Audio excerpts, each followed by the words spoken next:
Hello everyone! Welcome back to my 100% walkthrough of Dragon Quest VI.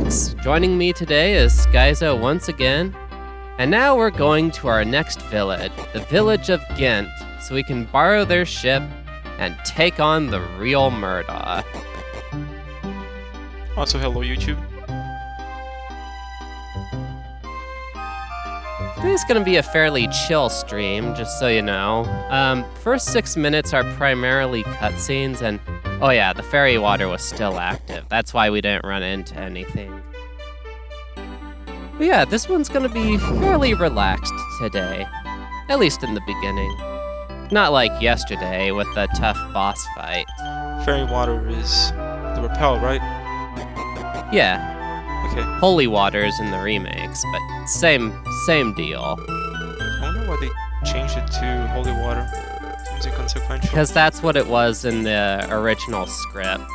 Oh, okay. The fan translation, rather than translating everything literally, it used names from the old Nintendo translations. And they censored stuff like holy. It's such a bizarre thing to me that, religious things like iconography is just censored, like in these old games. I don't understand why.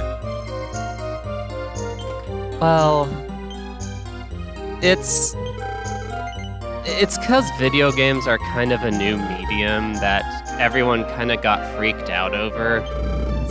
It's the same thing with TV. People were thinking that'd be the gateway to hell as well, or radio, or D&D, and video games just happened to be next on the chopping block until eventually they were around enough that folks sort of calmed down a bit. And now the newest trend is 5G towers.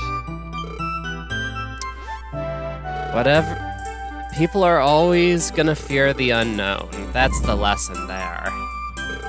Well, the fear of the unknown is the oldest fear, really, so I can understand that. Anyways, looks like he turned us down and... Oh, what's happening? What's happening?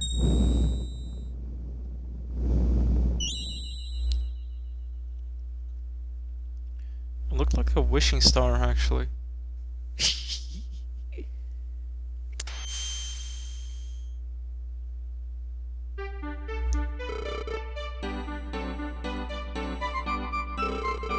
And Deus Ex Machina. Isn't that convenient? What's Deus Ex again? Like, what does it do? It's a device, I think. But what is it? Deus is God in Greek. Ex means exiting out of, and Machina means machine. So it's Greek for God out of the machine. Which doesn't tell me much about what it does, though. Like... Basically, basically what it means is when the heroes are about to lose or stumble upon defeat, and then something miraculous happens to get them out of it. Oh, okay. That makes a lot of sense. It's like, say, the villain is about to kill the hero, but then a lightning bolt appears and strikes him down, or something like that. Yeah, it doesn't have to be literal, though. No, it doesn't have to be lit. It was in this case, though. Makes you wonder, why wouldn't the gods just help in other occasions? But sure. Well, it's I really don't know the answer to that one. Not in this game, and not in real life. Anyways, I was gonna say something. Oh yeah. Nevin is basically an upgraded version of Millie. Like, he has most of her spells, more HP, more strength, more MP, basically more of everything except agility. Now, Millie is still better than Ashlyn, the girl with the red hair, just because she levels up quicker, has more HP, and is just all around more versatile, but Nevin here is an especially good companion. And he's going to be joining us for the final assault on Murdaugh. I'd actually like to point out how cool the contraption was to get the ship onto the water. That was pretty cool. I like it. It was, wasn't it? Pretty impractical though.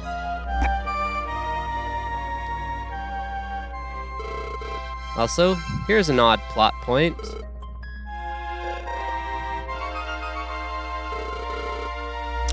Dialogue is going by so fast I can't really keep up. Oh, sorry about that. So, the red-haired girl there is basically saying, wait, I don't want to go with you guys. I'll stay here. And that was actually part of a dropped subplot that got cut out of the final game. We'll talk more about it in the next episode, but there is an important reason that she did that. It's just, it didn't make it into the final game.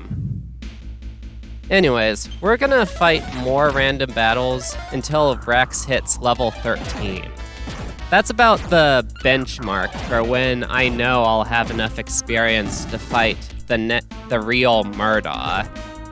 Because Millie will have mid-heal when she gets to level 13, and well, she gets level 13 after... Well, you'll see in the next fight, but basically get Rex to level 13. That's the takeaway here. I imagine maybe the boss arena will look something like this, with lava and fire everywhere. Used to be like a common trope in these old games. Not quite. Remember, the guy's a king, so he'll be slightly more, have a more regal aesthetic. Also, notice how little damage those fireballs are doing. Do you know why it did only 2 points to Rex and Carver? Why is that? Tell me. Because I bought 2 iron shields at Ghent. Now iron shields, in addition to having a lot of defense, they also reduce fire and ice breath attacks by, I think, either 3 points or 5 points. 8 points? I don't remember the exact amount, but they do reduce it, and that's actually fairly helpful. Also, those lesser demons, they're not dangerous, but they have a lot of HP. Wouldn't the metal just heat up or cool down? Like, doesn't make much sense, but you know, video games. I do not have an answer for that, but you are absolutely right. Also, Metal Slime, potential 1350 experience. I'm gonna put the Heat Cloud to... Oh, it ran. But yeah, the Heat Cloud is because I knew I would probably fail, so I just didn't want that Heat Cloud casting fireballs or casting the Sizz spell. That's not dangerous, but takes time to heal up. Also, pay attention to these dark hobbits and who they hit.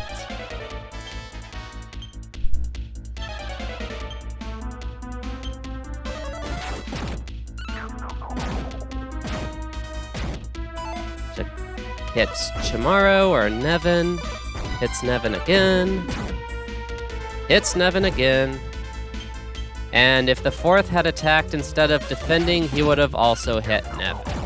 That was actually part of the Grim Grinner group I was telling y'all about last episode. We didn't see them the first time we fought Murdaugh, but now we do, and that's why it's important to have the 4th slot party member defend. It's such a weird thing how they target a specific party member. And it's only the original version. The remakes actually took that out. They have it so they will all choose a single target, but they don't use inverted targeting like they do here. In the remakes, they just act like most monsters, where they'll target generally the first guy before anyone else, because they're the frontliners. So it's basically implying that it was a bug. It was intended. No, I think it was intended. It's just... I think it was just kind of a cheap shot to where usually your instincts are to put the weak characters in the back, and then you just have these monsters specifically designed to beat up the weak character without any warning. It actually makes a lot of sense now that you think about it. How so? Well, because you wouldn't want a player to get used to a single strategy, right? You would want some diversity, and I guess that's the way to do it. The player to be kept on their toes. I mean, I guess. At the same time, it can lead to some... I can imagine it being frustrating when you're almost through the end of a dungeon and suddenly you meet a group like that at the end, and then you have to exit the dungeon, go revive the person, and then do all that before you go and try to fight the boss again. Is there like some way you can counter the strategy without having to switch every time? Because that would seem pretty bad if that was the case. Well, yeah, you just have that fourth person defend. Defending cuts all damage in half. And then you can just have the rest of your guys wail on the enemies. It's actually not that bad then. If you know it's coming. True.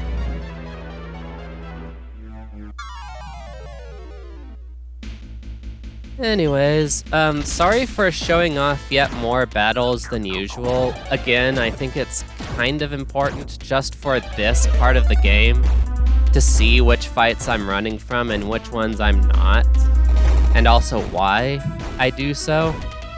Just because, again, this next boss fight is gonna be really tough. Well, the next fight against Murda, I mean. Will it be more difficult than the last one? Yes. Much more difficult. Well, the last one was already kind of difficult, so... Well, it was difficult, but I could still win it, like... Anyways. Okay, first, before I get into that, I got all the treasure I wanted out of that cave, so now we're going to finish up the side quest. Anyways, the last fight... I would say it's definitely a step up, but I could win it about 95% of the time. Like, there was a chance that he could kill a guy, but losing a guy isn't the same as losing the fight itself, so it's something that generally you'll win. This upcoming fight in this version of the game is more like a 70% win rate. You'll win more often than not, but there's a very real chance you could lose, if that makes sense.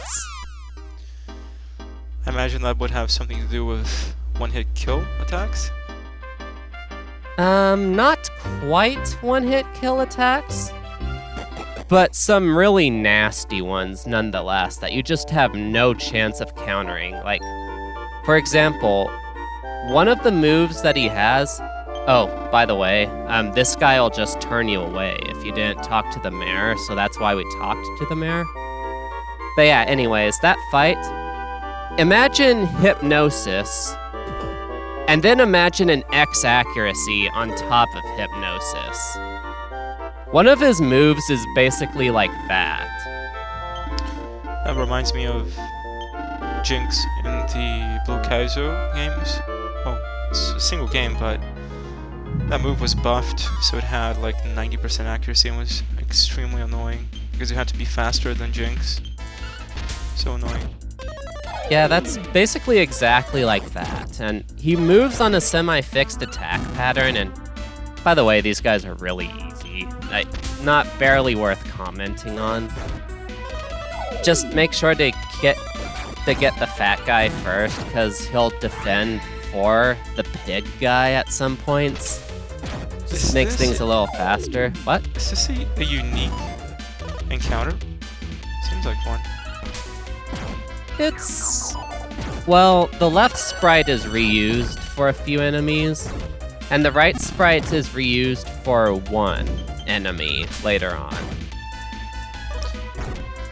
But they're never, like, the only time they're used in tandem is now, right? Yes. Okay, then they are kind of unique. So, anyways, like, he only uses that auto sleep move on a few turns, and he's not even guaranteed to use it. It's just he also pairs it with, like, these really, really powerful AoE attacks that can do upwards of 60 damage and 45 damage respectively to everyone in our party. Like, that's their max damage range, but... And it's very rare that he'll use both of them, one after the other, but he can do that. And basically, there's just some things that I can't really counter yet. There's a job class system after we beat him, where we'll get a lot stronger, but he's preventing us from doing so. He's the gatekeeper boss.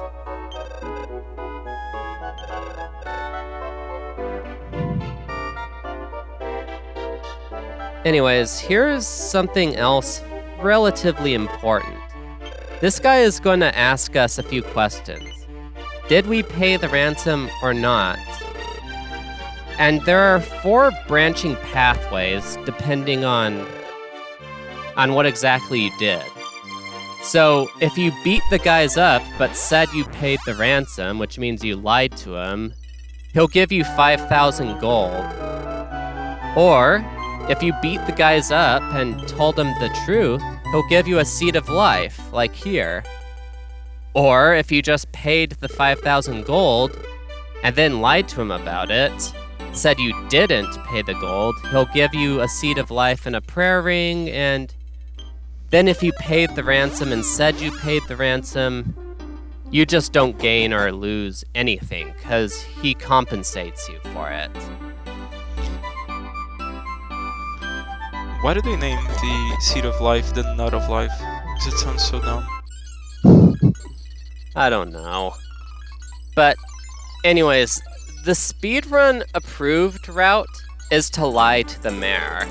Beat up the guys, say you paid 5,000 out of your own pocket, so that way he'll give you 5,000.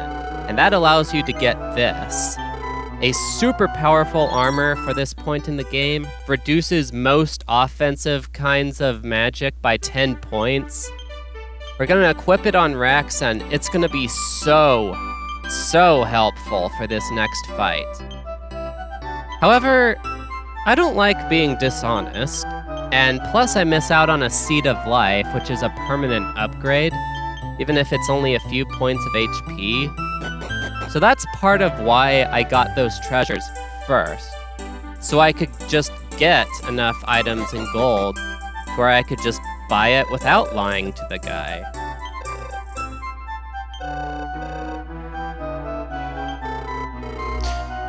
That sounds good, actually. Sounds like a valid strategy.